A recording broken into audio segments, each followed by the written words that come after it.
আসসালামু আলাইকুম বিশ্বের মুসলিম ভাই ও বোন, বাঁচবে তুমি কতদিন? 5 ওয়াক্ত নামাজ পড়ো প্রতিদিন। কথাটা অবশ্যই ভালো লাগলে প্রত্যেক মুসলিম ভাই ও বোনকে মেনে চলা তৌফিক নাজিল দান করুক, আমিন।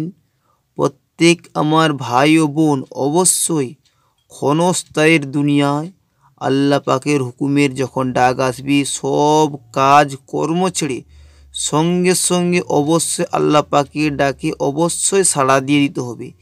চিন্তা ভাবনা না করে দুনিয়ার এবং আখেরাতের চিন্তা করা সবচেয়ে বেশি গুরুত্বপূর্ণ। কোথায় তোমার বাড়ি, কোথায় তোমার গাড়ি, কোথায় ধন সম্পদ অট্টালিকা, বিবি বাচ্চা, সব প্রত্যেককে হারাম হালাল ভেবে যে খাওয়ানো হচ্ছে দুনিয়ার জন্য, মৃত্যুর পরে তোমার পাশে কেউ যাবে না এবং কেউ দাঁড়াবে না, একমাত্র আমার নবী হজরত মুহাম্মদ সাল্লাল্লাহু আলাইহি সাল্লামের সুপারিশ ছাড়া এবং আল্লাহ পাকের রহমত ছাড়া। সেই দিনের কথা প্রত্যেককে আল্লাহ প্রত্যেক মুসলিম ভাই ও বোনকে ঈমান অবস্থা মৃত্যু করার তৌফিক নাজিল দান করুক, আমিন।